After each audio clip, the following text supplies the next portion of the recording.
A scattering of campfires speckled the darkness. It was the second night of the journey for all 4 races. No one had killed anyone yet. Sneeble and the sergeant made sure that at least one Mudrung was at each campfire as referee. "I wish we could get some more whites fighting," said Karis. "I watched one of them using a bow just now, and the lads were practicing. When have they ever used a bow before? He just looked at it for a while, then put an arrow in the center of the target, just like that." "Just as well they don't fight, then," said Sneebro. "Maybe it's the best to leave it to the people who aren't so good at it." "What's the plan?" "Plan?" said Karis. "I don't know. I just fight. Fought all my life. Always been a soldier. All I know is that the messenger said all the legions are going back to where?" "All 15? said Sneebro. He rubbed his head and was feeling sort of squashed. The sergeant looked surprised. 15? We haven't got 15. "Oh, yeah, we're called the 15th, but a lot got disbanded. No need for them, see? Hardly anyone left to fight. It's like that empiring. One day, you're fighting everyone. Next day, everyone settled down and being lawful, and you don't hardly need soldiers." "So how many are there?" said Sneebro. 3. 3 legions? How many people is that?" "About 3,000 men." "Is that all?" Karis shrugged. "Less than that now, I reckon. All scattered around, too." "But that's not enough to—" Sneebro stopped and then raised his hands to his head slowly. "Tell everyone to lie down," he muttered. "Put out their fires and lie down." 1 or 2 horses started whining in the picket line. "Why?" said the sergeant. "What's the—" "And they must be ready to fight," said Sneebro. His head felt as though someone was treading on it. He could hardly think. Somewhere in the hares, an animal screeched. Karis was looking around at him as if he was ill. "What's the—" he began. "Please." "Can't explain." "Do it now." Karis ran off. Sneebro could hear him shouting orders to the corporals, and the deaf meanies and mudrungs didn't need telling twice. A moment later, Frey struck. It was away to the south, not far. The pressure built up so that even the Doomy could feel it. The hares bowed and then whipped furiously as the wind blew clouds of dust through the carpet. The soldiers who hadn't been quick enough to follow orders were picked up and bowled over and over again in the dust. And then there was the thump. Afterward, there was that long, crowded pause in which everyone decides that although they are very shaken and possibly upside down, they are, to their surprise, still alive. Karis crawled around until he found his helmet under a bush, and then, still not standing up, he shuffled over to Sneebro. "You felt it coming," he said, "even before the animals." "The moles can too," said Sneebro, "and they're better at it than me. They don't summon Frey. They can sense when it's going to happen, and then they attack afterwards. When everyone's shaken." He and Cirrus looked around at the hares. "To arms, everyone!" the sergeant yelled. A deaf meanie raised his hand. "What does that mean?" he said. "We've all got 2 arms." "Means you got to fight." "Oh, right." It was only seconds later that the moles attacked. But seconds were enough. 100 of them galloped into what should have been a camp of bewildered, wounded, and unprepared victims. They found instead bewildered, wounded, and extremely well-prepared, and, moreover, enraged fighters. They were surprised, but their surprise didn't last long. It was, very accurately, the surprise of their life. The mole attack changed things. Dafmenes and Dumi had always fought, but never on the same side. It was hard to feel so bad about someone when last night he was stopping other people from hitting you with axes and things. The little army swung down the road to Ware, singing. Admittedly, there were 3 different marching songs, to all different tunes, but the general effect was quite harmonious, if you didn't mind not being able to make out any of the words. The lads sing one about me sometimes, said the sergeant. It's got 7 verses. Some of them are very rude, and one of them is actually impossible. I have to pretend not to hear it. Have you noticed the whites ran away in the night? Not ran away, said Sneebro. I don't think they've run away. That doesn't sound like them. I think they've decided to do something else. They went into a huddle after the fight, said the sergeant. Perhaps they've got a plan. Sneebro began. He stopped. They had been passing through the area that had been right under fray. Hairs were bent and twisted, and over the road was an arch. Well, had been an arch. There were some dead soldiers nearby, and one dead mole. The Legion spread out in silence, watching the hairs. A squad was sent off to bury the dead. That could have been us without you, said Karis. How much mourning do you get? A minute or 2, that's all, said Sneebro. Perhaps a bit longer if it's quiet. What does it feel like? Like someone's treading on my head. What is this place? One of the gates to the Ware lands. The city's further on. I've always wondered what it looked like, said Sneebro. Me too, said the sergeant. You mean you've never seen it? Nope. Born in Garrison Town. See, done all my soldiering around and about. Never been to Ware. Heard it's very impressive, though. Nice place to visit, said Karis. We should be there in a few hours. Where? Said Sneebro. Ware had been built between and around 5 giant hairs. There were really 3 cities, ringed one inside the other.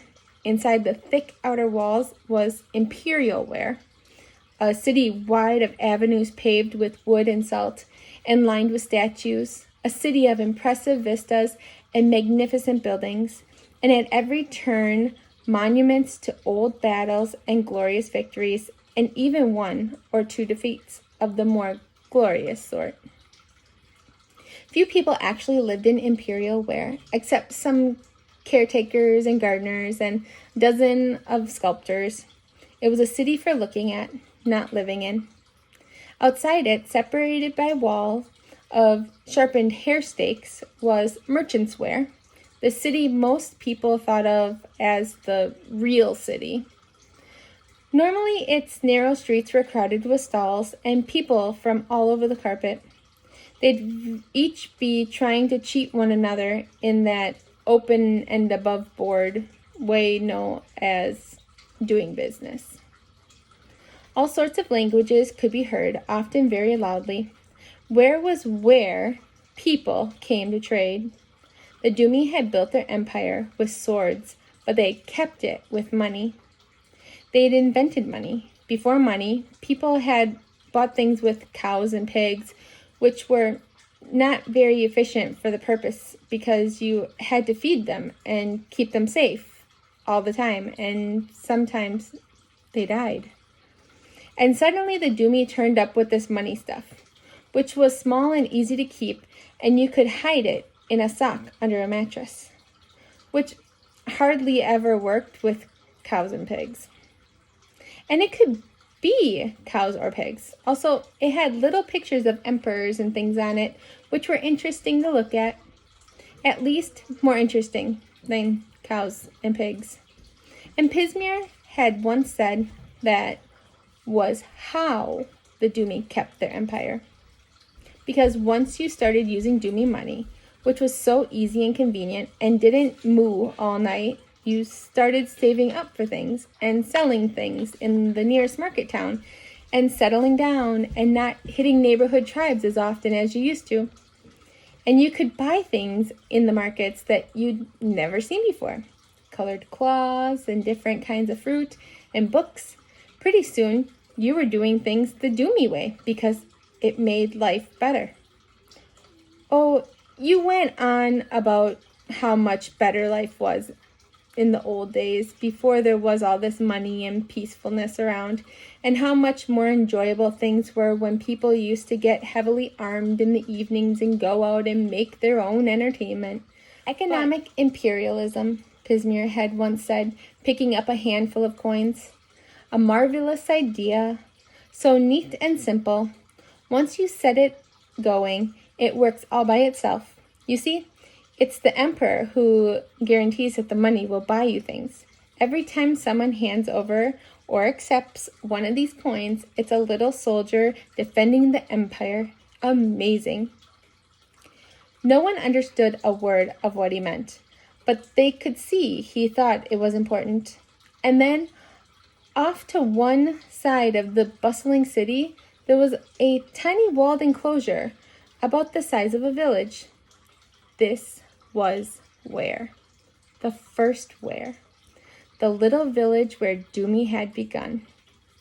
No one really knew how or why Destiny had picked this one small tribe and then wound up like a big rubber band and sent them out to conquer the world. Hardly anyone went into Old Ware. These days, probably soon it'd be pulled down to make room for some more statues. Snibble didn't see Old Ware until much later. He saw the walls of the city stretching away on either side. He could see the glint of armor on the walls too, as the Jennies marched sedately along. Everything looked peaceful, as if something like Frey had never existed. Karis took off his helmet and surreptitiously gave it a bit of a polish.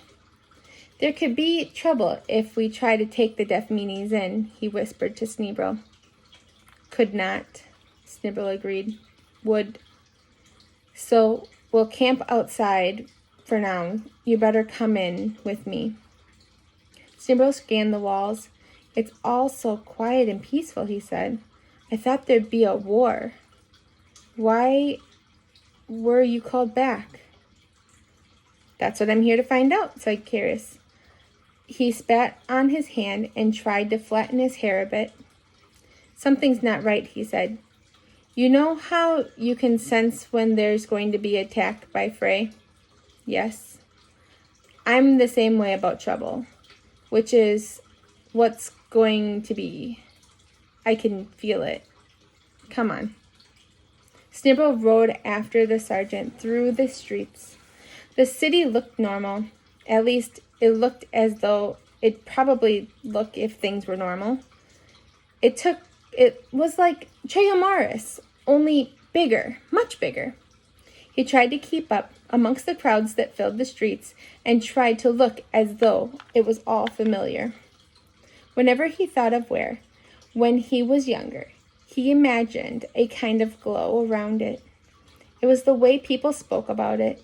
He imagined Ware as all kinds of strange places, but he'd never imagined this. That is, was simply a much bigger version of an ordinary town, with more people and statues. Karis led him to the barracks just outside the imperial city, and eventually they reached a table out in the open air, at which a skinny little Dumi was sitting behind a pile of papers. Messengers kept picking up some from the table, but others kept on bringing new ones. He looked harassed. Yes? He demanded.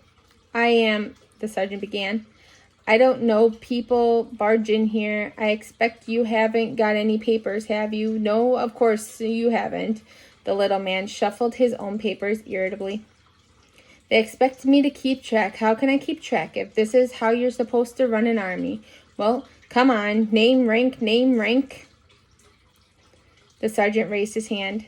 For a moment, Sneebro thought he was going to hit the skinny man, but instead, the movement turned into a salute. Sergeant Karras, 15th Legion, he said. We're outside the city, those of us who are left. Do you understand? I'm seeking permission to come into the barracks. We fought. 15th Legion, said the skinny man, shuffling through the papers. We were summoned back, said Karras. There was a messenger. Return at once to where we had to fight most of. There had been a lot of changes, said the paper shuffler. There was a tone in his voice that affected Sneebro, almost as much as the approach of Frey. What sort of changes? He said quickly. The man looked at him. Who's this? He asked suspiciously. Appears a bit native to me. Look, said Karras impatiently. We've come all the way back because... Oh, this Frey business, said the skinny man. All sorted out. There's been a treaty. A treaty? With Frey? Said Sneebro. A peace treaty with the moles. Of course. You don't know anything? Sneebro opened his mouth. Karras gripped his arm. Oh, he said loudly and distinctly. Well, isn't that nice? We won't disturb you further. Come on, Sneebro. But I'm sure this gentleman has got some very important things to do with his papers, said the sergeant. Why did you do that? Asked Sneebro as the sergeant hurried him away. Because if we want to find out things, we won't find them out by making that clerk eat all his little bits of paper, said Sirius. We'll spy around for a while and get the lie of the land. Find out what's going on. And maybe later on, we can come back and make him eat all his little bits of paper. I haven't even seen any other soldiers, said Sneebro. Just a few guards, agreed Karras, as they hurried out into the streets. The other legions can't have gotten here yet, said Sneebro. Do you think they will? Said Karras. What do you mean? We met you and the little people. If we hadn't, I don't think we would have made it, said Karras gloomily. You mean we're all there is? Could be. And we are less than 1,000 of us, Sneebro thought. How can you have a peace treaty with moles? They just destroy things. How could they be here making treaties? The army camped out amongst the hares. As one of the Deathmeany said, it was hard to feel at ease surrounded by enemies, especially when they were on your own side. But at least he grinned when he said it.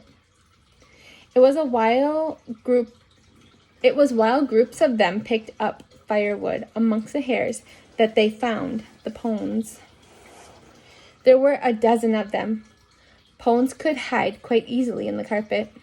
They were so big. People think that it's easy to hide things that are small, but it's almost as easy to hide things that are too big to see. The Pones just looked like mounds, except they were chewing the cud and burping occasionally. They all turned their heads to look at the discoverers, burped, and then looked away. They looked as if they'd been told to wait for someone. The sign outside the shop said apothecary, which meant that the shop was owned by a sort of early chemist who would give you herbs and things until you got better, or at least stopped getting worse. The apothecary's name was Owlglass. He hummed to himself as he worked in his back room. He found a new type of blue fluff, which he was grinding down. It was probably good for curing something. He'd have to try it out on people until he found out what. A hand touched him on the shoulder. He said. He turned around. He peered over the top of his spectacles. which were made out of two circles of carefully shaped varnish. Pismir, he said. Keep your voice down. We came in the back way, said Pismir. My word, I didn't expect you, said Owlglass. Don't worry, there's no one in the shop. He looked past the old man to Glerk and Bane and Bracando. My word, he said again. After all this time, huh? Well, welcome. My house is your house. His brow suddenly furrowed and he looked worried. Although only in a metaphorical sense, you understand, because I would not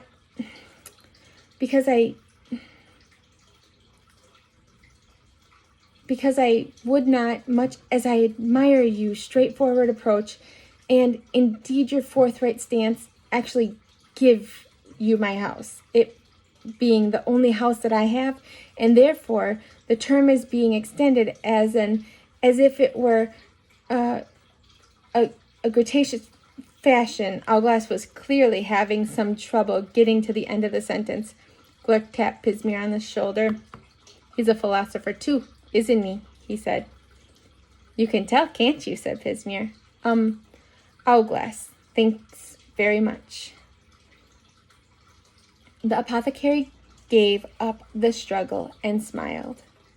We need some food, said Pismir, and most of all, we want information, said Bane. What's happening here? Which would you like first, said Owlglass. Food, said Glerk. The others glared at him. Well, I thought he was looking at me when he asked, he said. Make yourself at home, said Owlglass. Although, of course, when I say home, I don't mean precisely... Yes, thank you very much, said Pismir. Owlglass bustled over to the cupboard. Glerk stared at the jars and pots that littered the back room.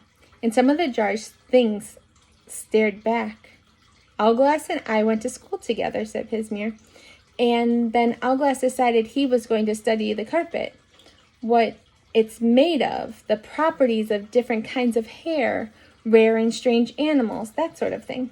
And Pismir decided he was going to study people, said Owlglass, producing a loaf and some butter, and got sentenced to death for calling the last emperor what was it now?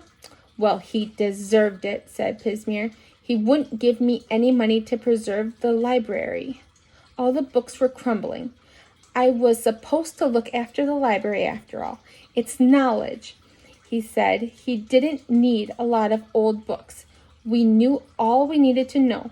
It was just trying to make the point that civilization needs books if there's going to be a reason and well-informed exchange of views. I was trying to remember what you called him. An arrogant sybarite. Who didn't have the sense of a meat pie, said Pismir. Sounds pretty nasty. Sentencing someone to death just for that, said Glerk. Putting the loaf on his plate, he kept turning around and looking at the jars behind him. He had something hairy in it. Actually, he got sentenced to death for apologizing, said Owlglass. How can you be sentenced to death for apologizing? He said he was sorry, but on reflection he realized that the Emperor had got the sense of a meat pie, said Owlglass. He was running at the time, too. I think on my feet, said Pismir proudly. You insulted the Emperor, said Bracando. Why didn't you say... I didn't know you were famous and accurate, said Bane. Targan's father was a disgrace to the Empire.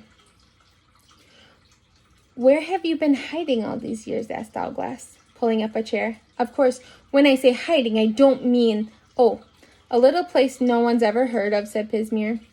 Do you mind if I turn that jar around, said Glerk? I don't like things watching me when I eat. What's happening here and where, said Bane shortly. There's hardly a guard at the gates. That is disgusting. Don't people know what's happening? The Empire's being attacked. My empire. If no one wants that piece of cheese, pass it along, said Glurk. We've heard, said Owlglass, but the Emperor says that Ware is perfectly safe. These new advisors say so, apparently. Advisors, said Pismire. The word was like a lump of grit. There aren't any pickles around, are there? Said Glurk. Advisors, said Bane. Has anyone seen these advisors? Don't think so, said Owlglass. I heard that General Vagarus was demoted for calling the legions back. The Emperor said he was spreading unnecessary alarm. And the guards around the palace aren't letting anyone in. Is there any more of this cucumber? It's how they work, said Bane. You know it. From inside, like Jeopard, in the Highgateland. What? Cucumbers? Said Glurk. Yes, but not in Ware, said Pismire. Not here. I can't believe that. Not at the center. Surely not. Who would think of looking at the center, said Bane. If it comes to that, I wouldn't have expected them in Jeopard, said Bracondo. Is this still about cucumbers? Yes, but not Ware. And, said Pismire. You don't think so? I would have said the same thing about Jeopard, said Bracondo. Hardly anyone is allowed in the place these days, said Owlglass. It's not cucumbers you're talking about, is it? Said Glurk. What can we do? Said Pismire. Slice 'em, said Glurk, waving his cucumber. Bane put his hand on his sword. Yes, he said. I knew this would happen. Ware was a great city once. We fought for things, and when we got them, we just sat back. No more effort, no more pride, no more honesty, just fat young emperors and stupid courtiers. Well, I'm not having that, not in Ware. Let's go. He stood up. No, said Pismire. What are you going to do? Barge into the palace, waving your sword and killing any moles you see? Bracondo stood up too. Good thinking, he said. Good plan. Glad we had that all sorted out. Come on. That's ridiculous, said Pismire. That's not a plan. Tell them, Glurk. You're a level-headed man. Yes, it is ridiculous, said Glurk. Right, said Pismire. We'll finish our tea, said Glurk, and then attack the palace. It's no good attacking on an empty stomach. Mad, said Pismire. Listen, said Bane, standing up. You know what she said. Nothing is too small to make a difference. One person at the right time. There's 3 of us, said Bracondo. Even better. Oh, blast. I suppose I better come, Pismire sighed. If only to see you don't do anything too stupid. Can I come too? Asked Owlglass. See, said Bane. Imagine what a difference 5 can make. And if we're wrong, it won't matter. But if we're right, what else can we do? Run around? Shout? Try to raise an army? Let's sort it out now. Anyway, the palace walls are too high and very thick, said Pismire. Nothing will stop a pwn from going anywhere it wants to, said Bane. Or me. I always wondered, said Bracondo, in the sudden silence, and now I know. Know what, for goodness sake? Asked Pismire, thoroughly rattled. Why the Doomy conquered the carpet, said the king. It was because every once in a while they thought like this. After a while, Glurk said, Anyone got an idea about how we get in?